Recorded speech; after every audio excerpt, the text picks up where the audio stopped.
Hi, everyone, and welcome to another episode of the Better Death Collective podcast. Today we'll be asking the question, is there a right way to grieve? So often, at least in Western society, we view grief with the preconceived notion that grieving in our own way is, well, okay. We tend to leave those who are grieving to their own devices and to navigate their sadness without a map. But today's guest, Anny Jollymore, will show us that there is, in fact, a map. Anna is a specialist in the grief recovery method, the only evidence-based grieving technique designed to offer people suffering from any sort of major loss a structured process to help them make it through, something each of us may find useful at some point. So let's get right into it with our new friend, Anny Jollymore. Hi, Anny Jollymore. Welcome to the Better Death Collective podcast. Thanks for coming. Hi, Matt. I am happy to be here. Yeah, thank you. And so you are a grief recovery method specialist. Tell us a little bit about what that means. Sure. So the grief recovery method is a program. It has been around for about 40 years. And when I say I'm a grief recovery method specialist, that means I am certified in facilitating this program. And it's a finite program. The way I facilitate, it's a series of 6 sessions. And the purpose of the program is to lead people through experiences of grief and loss out to the other side so that they can experience life and joy and happiness and healing. So what inspired you to take on this role? I understand that you had a very close friend pass away and you dealt with grief yourself. Is that kind of what led you down this path? Yes, exactly. So I discovered the grief recovery method just Googling for help. My friend who you mentioned, my friend Susanna, she died in 2019 after about a 2-year battle with skin cancer. And she was just shy of her 37th birthday, just so young. And she also was just one of those people that if you had met her before, you would just think, oh, she's immortal. She was bursting with life and vitality, and it felt impossible to imagine her ever dying. And when she got the diagnosis, even we were all like, "Oh, you're gonna beat this. You're gonna be fine. There's no way." But she did not. She passed away in 2019, like I said, and after that loss, she was such a close friend of mine.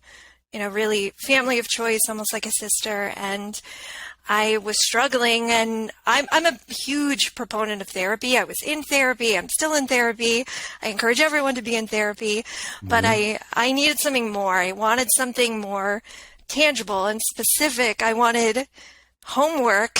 I wanted exercises to do. And so I was just Googling, and I found the grief recovery method and thought, great. I mean, why not? Why not try it out? And I went through the program myself, and I was shocked at how transformative it was for such a brief and simple program. And I think a big part of why I found it so transformative is because it wasn't just an experience of sharing what happened to me, my experience of loss, what happened to Susanna, telling that story. I mean, that was part of it. But really, it's what I learned from the grief recovery method.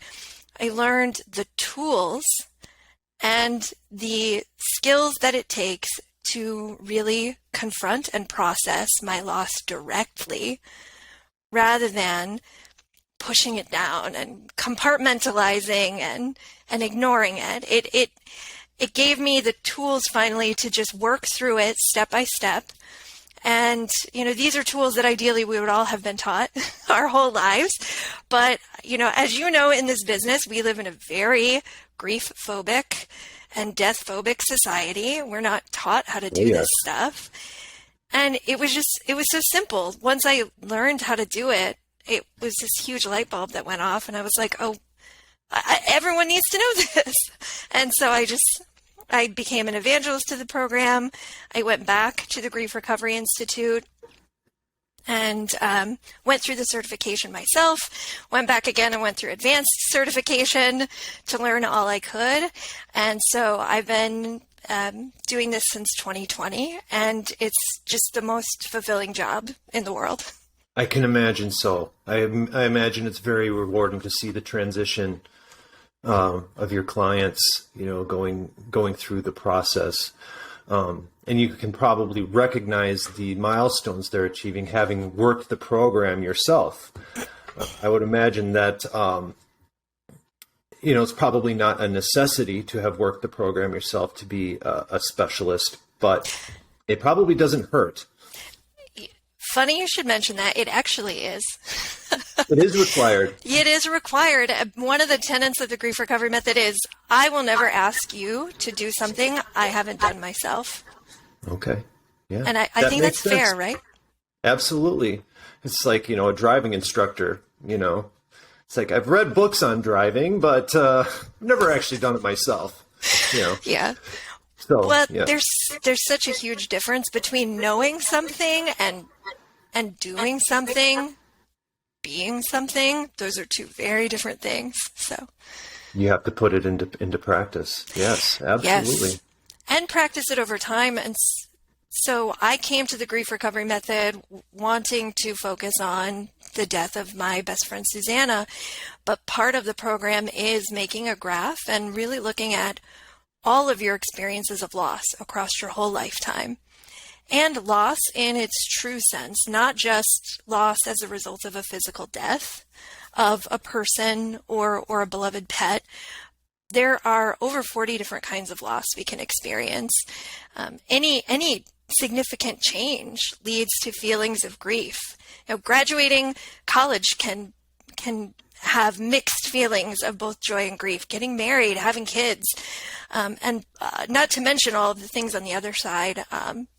Breakups, divorce, getting fired, going through changes with your health and body. A global pandemic, for instance, changing our entire ways of life. Loss is so intrinsic to our experience as human beings. So I went into the grief recovery method, backing up to what I was saying. I went in to work on my relationship with Susanna and to process that loss. And in going through it that first time, I had this graph of all of my experiences of loss. I continue to apply the grief recovery method and those same tools, and I'm continuing to work through all of them. And every client I work with, that's another opportunity for me to process another loss from my list, from my history. So it's this wonderful experience of shepherding them through the healing process while also co-creating and going through it myself. Yeah, that's very interesting. We don't often think of anything non-death related as grief. But when you sit back and you think about those feelings that we have when these things happen, they are the same sensations. And you had mentioned things that you may just take for granted as just regular part of life, like graduating college. Sure, you have made this great achievement and you're moving forward. However, you're also saying goodbye. You're saying goodbye to your old apartment. You're saying goodbye to your old buddies. You're saying goodbye to that way of life. And now you've graduated into this adulthood, and you're saying goodbye to your childhood in a lot of ways. So if you really kind of unwrap these things, it really is grief, isn't it? Yes. One of the first things we learn in the program is a new and more accurate definition of grief, which is, first of all, normal and natural. It's a normal and natural response to loss. And it is the conflicting feelings that are caused by any significant change in a normal pattern of behavior. And I think it's so crucial to describe it as conflicting feelings, not the pain, the bad feelings, because grief is such a mixed bag. Even in instances of death, I've worked with so many people that have lost loved ones where there are a lot of positive feelings associated with that death, right? They suffered for so long. I was relieved when they passed. I felt happy that they could Good. finally let go. We were delighted to celebrate and remember their life at the funeral because they had such an amazing life. Grief is this umbrella of both good and bad emotions all mixed together. And what do you think, at least in our society, I can only speak for American society, what do you think is the root of our grief phobia, as you put it? Now real quick, I try to empathize with those who came before us. I think in this era, we have it pretty good. We don't have to worry about things like cholera and horrible, like getting kicked by a mule. I think we're prior generations were maybe more hardened, and because they had to be, they experienced death more often, and life expectancy was shorter, and I imagine they had to be tough, or at least that's what they told themselves and each other. They had to be tough in order to keep pushing forward. They didn't have time to stop and feel sad. It was just that, the cows needed to be milked. I'm just trying to put myself in their shoes. Mm-hmm. And I kind of see that as maybe being a cause of where we are today. Maybe that's been carried on, but, and maybe this is the case around the world. That's just my opinion, but I'm wondering what you think. My honest and compassionate answer is I will never fault someone for not knowing how to do something they've never been taught how to do and they don't have the tools to do. And that's pretty much everybody. I mean, I'm like you. I can only speak for our contemporary American society. That's what I've experienced, and I'm not a grief historian.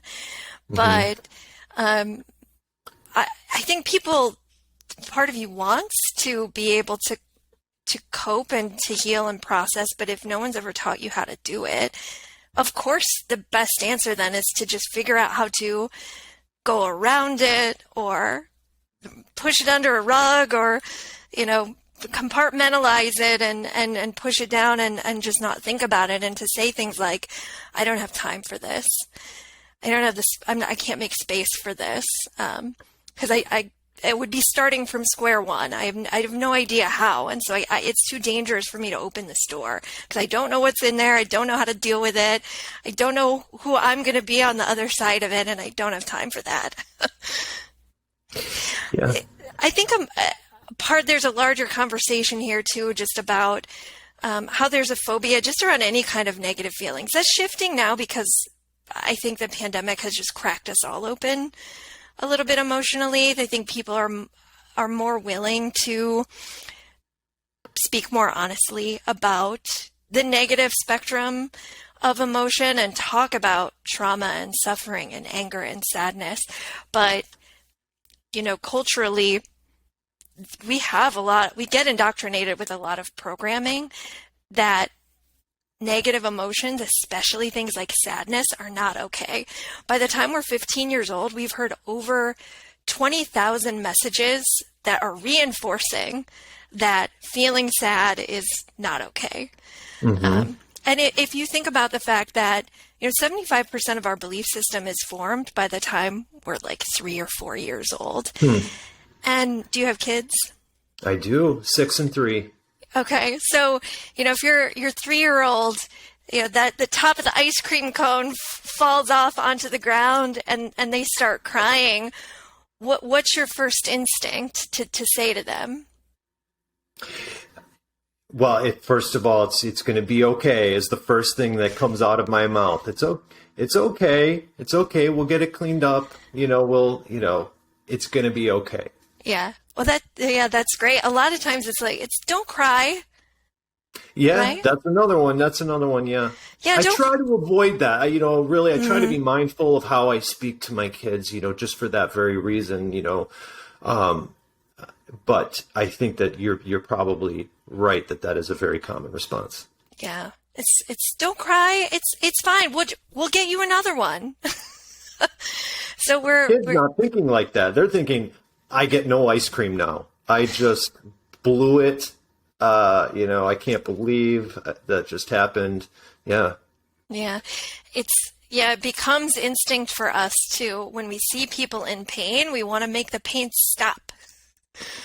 It's so hard to be present in it and endure it because we have this programming that tells us, oh, pain, it's bad. Any sadness or anger like that is bad. And then it all depends on context, of course. Certainly sadness and anger in the right context can be dangerous, but I'm just talking about just allowing ourselves to be human beings and feel our feelings.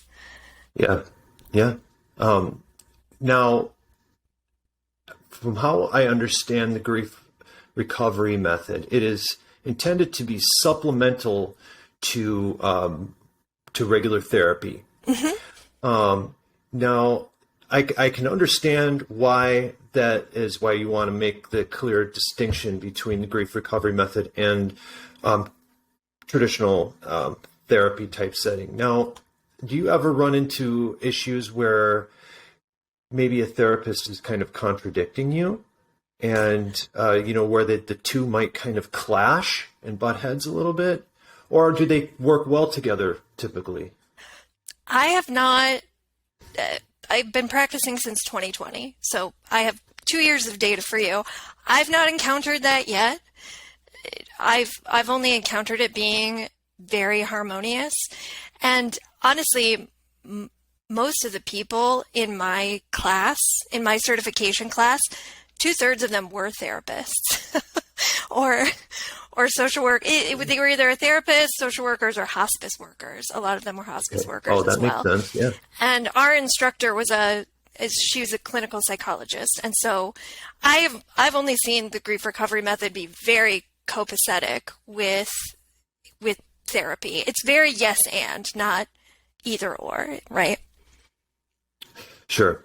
That actually makes sense that a therapist would be drawn into this very specialized field. I mean, it makes sense that they would be exposed to it. They would have heard about it. They would be interested in it. And then, hey, this is a great addition to my resume. You know? I think therapists also appreciate the grief recovery method in particular because it's evidence-based. So in 2019, a couple of professors at Kent State University at the College of Public Health in Ohio did their own independent research study on the grief recovery method and how it influenced attitudes, behaviors, and beliefs towards grief. And they proved that, yes, it has a very, very positive effect. And so being able to put that stamp of evidence-based, I think it's one of the only evidence-based grief support programs out there. And so that also tends to appeal to the sciencey folks and the therapists and psychologists. Talk about the evidence-based aspect of the grief recovery method. I think people would be very interested in that. I'm sure. So, like I said, it was, let's see. I'm not a scientist myself, so I don't want to misspeak about it. But I know all the abstract is available online. It's linked all over the Grief Recovery Institute's website. And there were 2 professors at the, like I said, College of Public Health at Kent State University that did this study. And it was published and presented in 2019. So it's interesting that they've been practicing this for 40 years. It wasn't until 2019 that they got independent research to support it. But they essentially set up a study where they were looking at people's attitudes, behaviors, and beliefs towards grief before the program and then after the program, and they saw a positive impact. And that's about as much as I can say about it before I worry about getting myself in trouble because I'm not a data research person. Yeah, absolutely. I think people like to see that though when they're going into something, especially somebody with, maybe a skeptical mind, somebody who is feeling hopeless and feeling like there's no way that any therapist or anybody could possibly understand or say anything that's going to help me feel better at all. There's no hope. But to the skeptic, the healthy skeptic, I should say, that term alone, evidence-based, is encouraging, I think. Yes. I would imagine so. I can't speak for everybody, but putting myself in the shoes of a skeptic, I would imagine that it would be helpful. I don't think it's the main selling point, to be honest. I think the main selling point of the grief recovery method is that it was developed by grievers for grievers. It was developed by a man named John James, who, he was not a therapist. He was an engineer.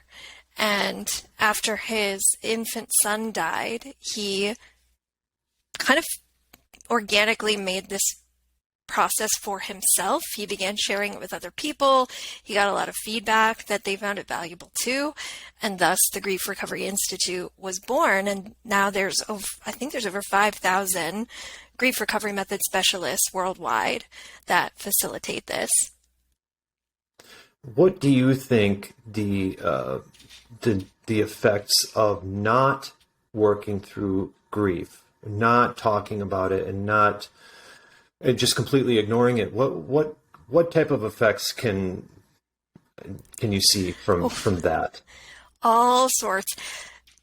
I think that the most sort of tragic piece of not working through grief is that prevents you then, I've seen it prevents people from spending time thinking about all of the lovely, wonderful, cherished memories of the people they've lost, because it feels too dangerous. Like, if I open that door, if I really allow myself to start thinking about, my dead husband, my mom, my grandfather, my child who I lost, once I start thinking about it, it's an avalanche of mixed feelings of pain, regret, remorse, things I wish I had done differently, things I wish I had said that I never got a chance to say, things that I wanted to happen in the future that will never come to pass.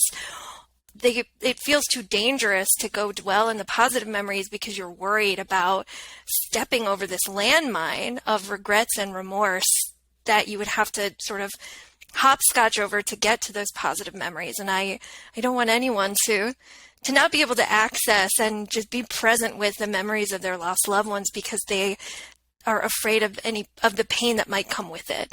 So that is the big one for me. Is Susanna is just so present for me. I think of her every day. I miss her every day. I still feel sad that she died, of course, but I have said everything I need to say to her. I've processed any pain and regret I have about our relationship through the grief recovery method. And so now when I spend time with her and her memory, it's just the wonderful parts.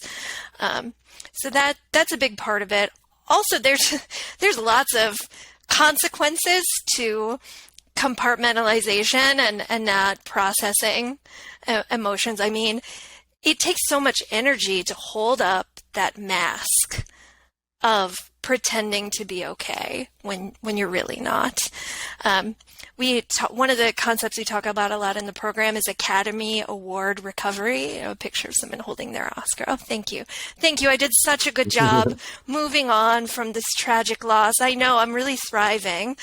That's what we all want to be, because we want to be seen as like we have it all together and we're mature and we're not going to fall apart. And because you get to a certain point in your loss journey and people stop wanting to hear about it, right? Like a lot of people, you get like a year max to publicly grieve before you start getting pressure from people to quote unquote move on or get over it. So stop bothering me with your sadness is what it boils down to. Yeah. Like, oh, are we still on this? Like, right. And so what do you do when you're in a position where you still feel devastated, but you don't want to you feel like you can't burden the people around you, or well, you feel like it's a burden to the people around you to talk about it. You pretend to be fine. That's that Academy Award recovery. And we say FINE is an acronym for feelings inside, not expressed. And FINE means that you're dissociated. FINE means that you're numb, that you're probably experiencing a lot of physical consequences. When you have pain up here, but you push it down into the unconscious, you're pushing it down into your body. You might be able to convince yourself you're okay up here, but your body knows that you're still grieving, and you're going to be getting all the fun things like insomnia and migraines and just hormone changes. It's all sorts of anxiety. Yeah, the heart rate, boom, boom, boom, boom. You can't let it go. You can't relax, I should say. Yeah, your nervous system is shot. And then you're tired all the time because the anxiety is overwhelming, and then you want to sleep, and it's just this vicious cycle. Yeah, absolutely. Absolutely. Well, and the other thing too that we learned in the program, that it was such an aha moment for me, like a duh moment of like, oh, of course. It's so simple when you learn it, but I'd never stopped to think about it or talk about it before, is that processing experiences of grief and loss is not linear, right? It's not a one in, one out. Like if your parent just passed away and you are in the throes of grief for that parent, your grief experience is not just limited to that loss. It's every experience of loss and grief that can come flooding back in and pile on top of that, because your heart is not, it doesn't care that whose funeral you're at, right? It is just experiencing grief and every experience that you've had with it. I mean, I'm really curious for my colleagues who work sort of on your side of death work, how that shows up for you when you're working with grieving families and they have that just shell-shocked look of overwhelm. Like, can you tell that, like, oh, this is not just about who they just lost. This is what they're feeling right now is so much bigger. Yeah, I can say for myself, being very green in green burial, I have not had enough experience there to really say for sure, but I've spoken with many very, very much more experienced individuals than myself. And from what I gather, in that role, for the role of a cemeterian, the best thing that you can do in that instance, when you are side by side with somebody in the worst moment of their life, they're overwhelmed, is to make sure that this experience is as beautiful and as caring and loving as humanly possible. You don't have to hug them or try to get personal with them. You have a role to do. You are a professional. And I know that sounds cold, but it's not. The profession itself is warm. By acting out your profession, you are doing a service to these people. And by digging that grave as though it were your own grave, and having nothing but complete empathy for the people who are laying their loved one to rest is the best thing that a cemeterian can do for them. And I imagine, from what I'm told from morticians and funeral directors, it's very similar. It's a mortician has a very difficult job, and they have to. While I have no doubt that they feel very sad for the individuals who have passed on from all walks of life and their families, their job is doing their job as professionally as humanly possible is the best thing they can do for those people right there. That's what those people need from them. No mistakes, no drama, nothing like that. Just, they don't need any more. They've already got a full plate. So that's that, and that's something that I kind of have been, preparing myself to deal with more and more. There's going to be all sorts of experiences like that. And I need to hold that shovel as though it were a paintbrush and I were painting the Sistine Chapel. It's a serious job. It's not something to be taken lightly. I have to ask you, for just based on my personal experience again, in my life, dealing with deaths that have come along, I've noticed that there are varying degrees of grief. So as a person who's in recovery from addiction, I've seen death. A very close friend of mine passed away from an overdose. But I can say that I grieved for him before he died. I saw him dying. I saw him spiraling down, and I didn't foresee a good outcome.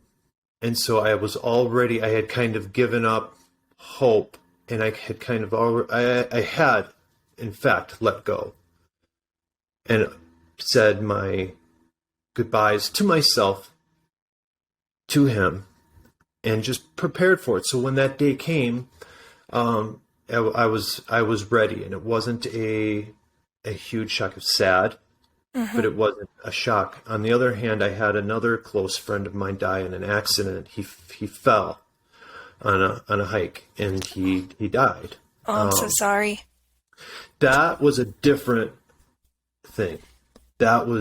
He was healthy, and he was not supposed to die. He was out doing his thing and just being Max and climbing rocks and, invincible, like your friend was. Yeah.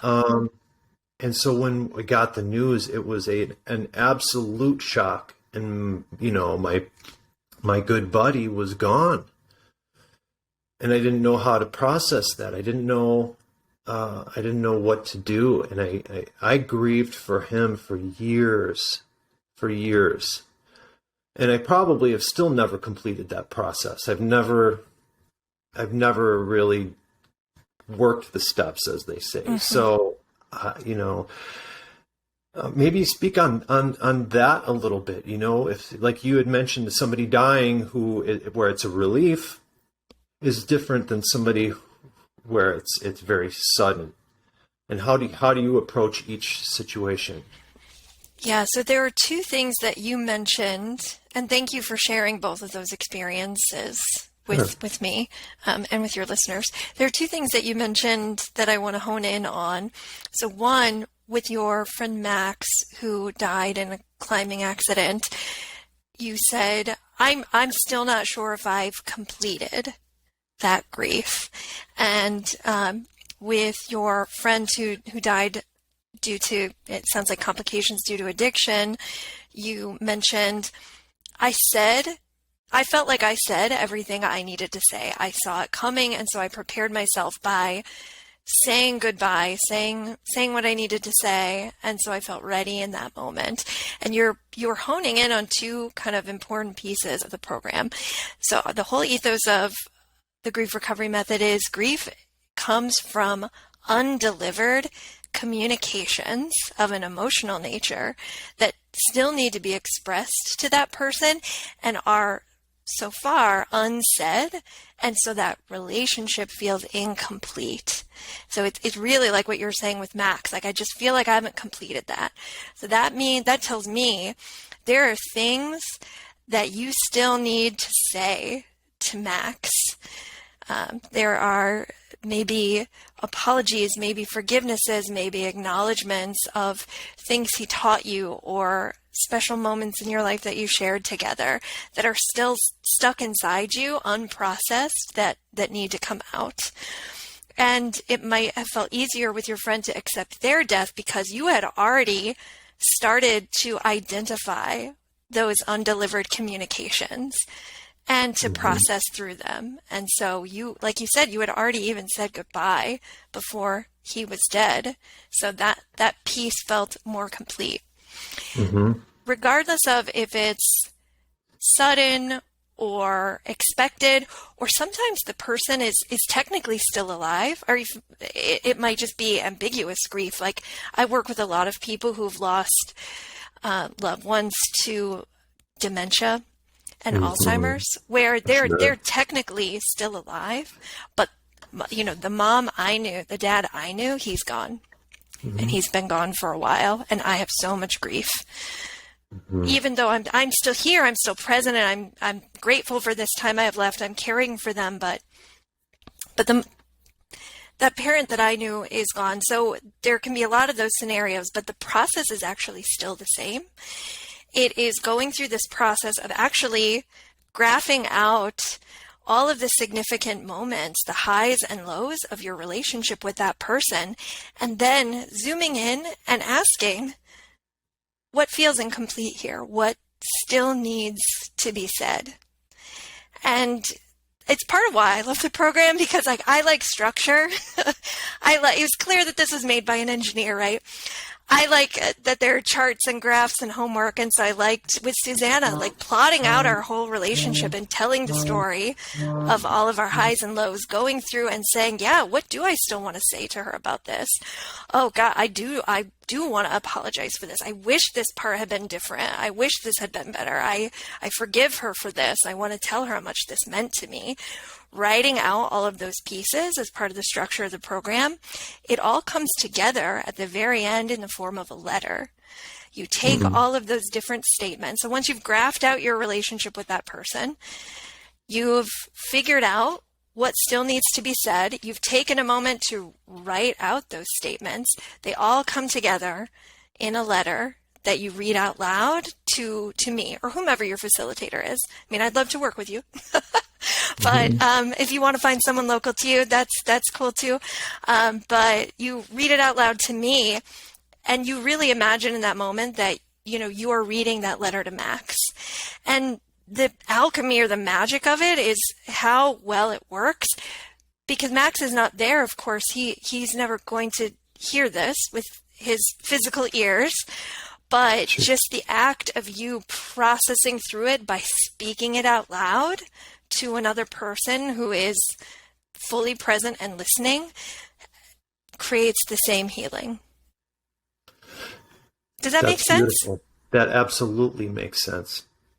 I can see already. The wheels are turning in my head, all of the things that I would say. It's like I'm already kind of writing that letter. And maybe that is something that I need to do. That's something that I hadn't, honestly had not considered until right now. But I think that's, that might be a very helpful thing for me. Yeah. That makes me think of another question here.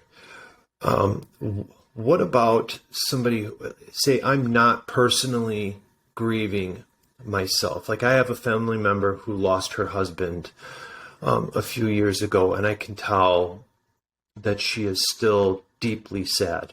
Of course she is. But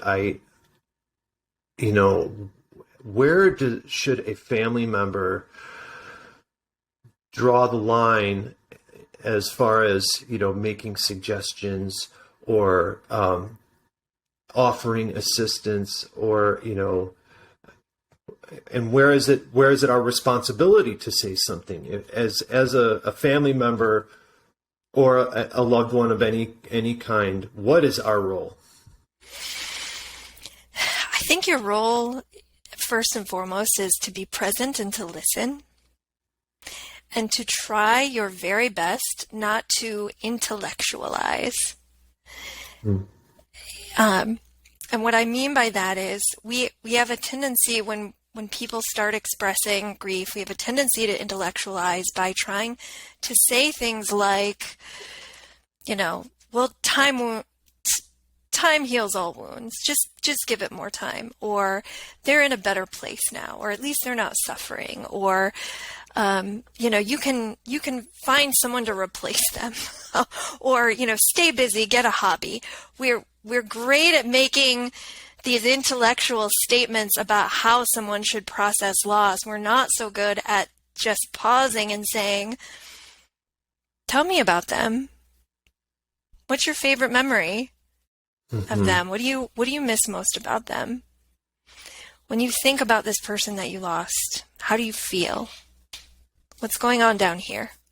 That's sort of the right way to be present with someone who's grieving, is to try not to be up here, kind of move it down here and just say, like, tell me the story of what you're feeling right now. Yes. And I see a lot of that on social media, things like cherry flavored Lifesavers, his favorite candy, and she will make a point of buying these things in honor of him and enjoying them, and has this appreciation and these traditions that she's creating to honor him. And it's like, wow, that's so simple. It's something a lot of us would just take for granted. Yeah, cherry flavored Lifesavers, they're really good.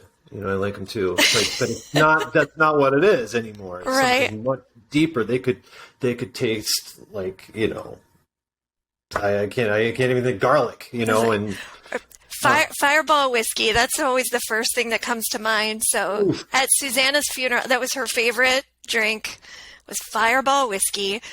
We served many, many rounds of shots of that at her funeral, and every year on her birthday, I do a shot for her in her honor. So, oh, that's beautiful. Yeah. And now Fireball whiskey will always have a place in your heart. Yes, in my heart and in my liquor cabinet.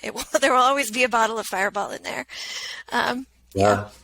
At Max's funeral, they did he was an Eagle Scout. So they did a big ceremony at the Eagle Scout camp on the Black River in Wisconsin. Beautiful paradise area. And, they scattered his ashes on a canoe and, had a bonfire and a cookout just as he would have wanted. But when we were leaving, we're driving down this dirt road that winds through the bluffs, and his favorite song came on the radio, Hotel California by the Eagles. You hear it all the time. It's not a rare song. Hotel California came on the radio, and as it came on, the northern lights erupted across the sky. Just whoa! And I've still to this day never seen them so vivid ever. And so now that song is one of my favorite songs. I love that song. I never appreciated it before. And now anytime I hear the northern lights are going to be out, I'm outside and I'm looking, and it's in honor of him. With Tony, I don't have that same thing. He died of an OD, and it was, I don't have, most of the things that I associated with him were things that were not good for me. Interesting. So I have other ways of, anytime I hear a dirty joke, like, Tony would have loved that joke. So it's like, That's great. Oh, I love hearing stories like that. That's part of what I enjoy so much about this. You had said earlier that this industry is, the people who do this are warm. Cemeterians, funeral home directors, death doulas, hospice workers, grief educators. You would think we're all like these dark, spooky people, but everyone I've met in this industry, they have just been the most vibrant, warm people. And it's because when I do grief recovery work with people, I'm having experiences like this where they're telling me, yes, they're telling me the most painful moments, but they're also telling me these wonderful stories that they shared with the people that they loved most in the world. So that's, and at the end of it, really seeing people light up too when they get to remember these things and not feel afraid anymore that if I open this door, I'm just gonna get caught in this avalanche of, regret and remorse and other things that I'm afraid of. They just really get to stand in the joy of it. It's just, I hesitate to call it fun. I hesitate to call grief work fun. I don't think that's quite the right word, but it is, it's so much more about life than it is about death. It absolutely is. And I think I had mentioned this to you before when we spoke a couple of weeks ago about an author, John O'Donohue, who wrote about Anam Cara, which is the old Irish tradition of seeing things in a positive light. And it's classic. It's almost a cliche, when people say, oh, we're better off for having known this person. As tragic as this is, we are all better off having known it. Well, if you just listen to it like you're going through the motions, it has no meaning. It has no value to it. It's like you're just saying something just to say something, just to try to fill the void. But if you really, truly think about it and you really try to give that deeper meaning, it has tremendous value because it is true. It is absolutely true. These people that we've had to grieve, these experiences that we've had, divorces, anything major changes, they are all learning experiences, and they can all have value. Even through the sadness, they can all have value to make us better people. However, to do so, I think you have to put in the work, such as the grief recovery method. Yeah, you have to open your heart to both the good and the bad, like the full spectrum of the reality of it, Absolutely. Well, Anna, I thank you so much for coming here. This has been a great conversation, and I think that we've just kind of scratched the surface, which I say with all my guests because it's true. I was going to say, you tell that to all your guests.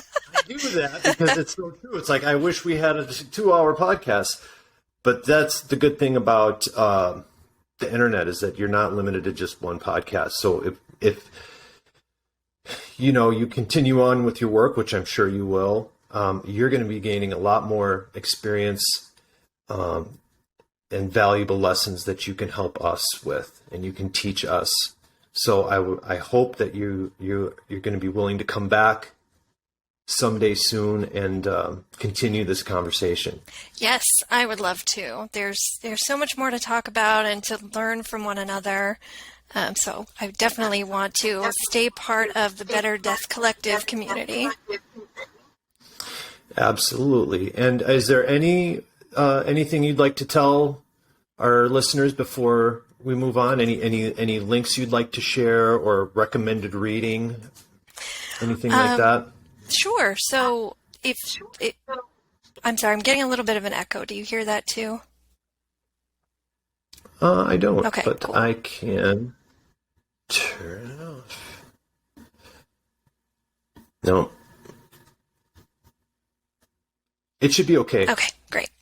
On this end. So in terms of links, my website is kind of cumbersome, but I'm sure you can list it. My Grief Recovery Method website has a button on it you can use to contact me, or otherwise you can find me on Instagram. I'm at healtoday_GRM, and you can link to that too. So I work with people virtually all over the world. Like as long as we can make the time zones line up, I can do the grief recovery method with you over Zoom. So, if you want to work with me, you can contact me. And if you go to the grief recovery, if you just Google the grief recovery method, they also have a directory where if you'd prefer to work with someone in person versus Zoom, you can find someone local to you. You can also download the Grief Recovery Handbook, the book that the founder, John James, wrote I believe you can download it for free from the Grief Recovery Method website as well. If you just kind of want a taste of what the program looks like, there's a lot of great stuff in the book, obviously. So, yeah, if you want to link to both of those, I'd be appreciative. Absolutely, I will do so. And to all our listeners, please follow the Better Death Collective on social media. Follow us on YouTube. And thank you again, Anna. Anny Jollymore, Grief Recovery Method Specialist. Thank you so much for being on. It's been a pleasure. Thank you, Matt. Have a good one. You too. There you have it, folks. Anny Jollymore giving us the grief recovery method in a nutshell. There probably aren't very many of us, after learning about the grief recovery method, who can't think of at least one life experience to which it could have been, or even still could be, applied. How many of our less than pleasant life experiences could we better recover from had we simply known there was a better way? Well, thanks to Anna and her grief recovery method colleagues, it's never too late to start the healing process. Maybe it's time to reach out to Anna. Maybe it's time we all should. But that about does it for this episode of the Better Death Collective podcast. Please don't forget to follow us on social media and visit our website at thebetterdeathcollective.com. We hope you'll check out the next episode too. Until then, thanks for listening, and we'll see you soon.